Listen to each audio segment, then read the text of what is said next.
Glenn Beck, speaking of conspiracy theories, is saying that his theory that, for the last few days, he's been dedicating his show to making the case that the Saudi national who was injured in the Boston Marathon bombing was originally taken into custody as a suspect and that he was designated a terrorist, but then there was like a high-ranking meeting between U.S. and Saudi officials and some deal was structured and it's all part of some conspiracy. So Glenn Beck is saying, and I want you to pay very careful attention to this, ladies and gentlemen, this statement, this short 30-second statement from Glenn Beck epitomizes the fundamental misunderstanding that so many conspiracy theorists hold. Okay, so listen very carefully. Glenn Beck saying that the burden of proof is on the government to disprove his conspiracy theory. This is the central thing, Lewis. If we are to discuss anything about conspiracy theories and theorists, it is this issue of the burden of proof. Listen to Glenn Beck here.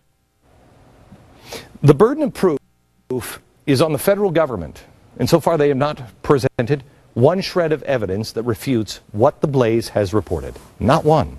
All we have is Janet Napolitano denying it.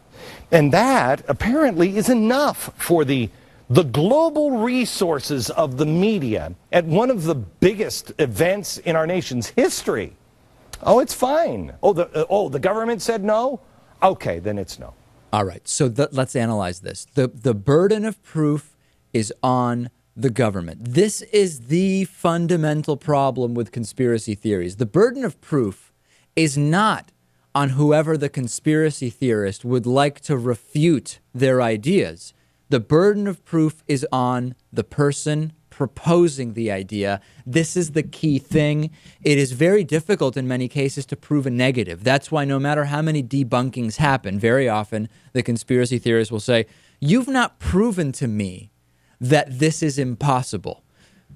That's not the burden of proof. The burden of proof is on the theorist. And if you can just by looking at simple evidence show that their theory is not strong, the burden of proof is on the theorist, and that is what Glenn Beck and so many others are missing. Right. It's no different from me sitting here and saying, I believe that Obama is actually a tungsten light bulb. Right. And I say to you, Lewis, we've read that he has a doctor. Tungsten light bulbs don't need doctors.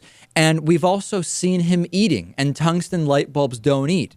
And then you say, you've not proven to me that those weren't doctored videos, so therefore you must be right. Now, hold on a second. The burden of proof is on Lewis to prove that President Obama is a tungsten light bulb or whatever it is. Right.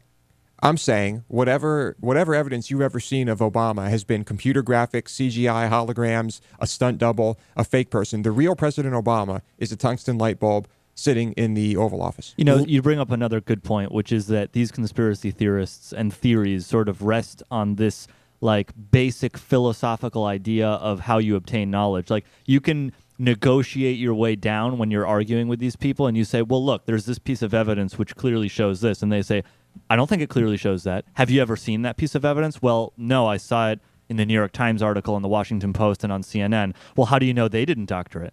Did you actually personally? So it goes to a point where if you didn't physically see the physical evidence yourself, we have to discount it as evidence. But what's hilarious is that then you say to those theorists, well, you're basing all of this stuff on pictures you found on the internet. Like, couldn't those have been doctored But that too? plays into them because then they say, well, that's the doubt that we all have about it. None of us people knows need what to what understand really happened. two concepts people need to understand: burden of proof and what is evidence. And I think we'll leave it at that.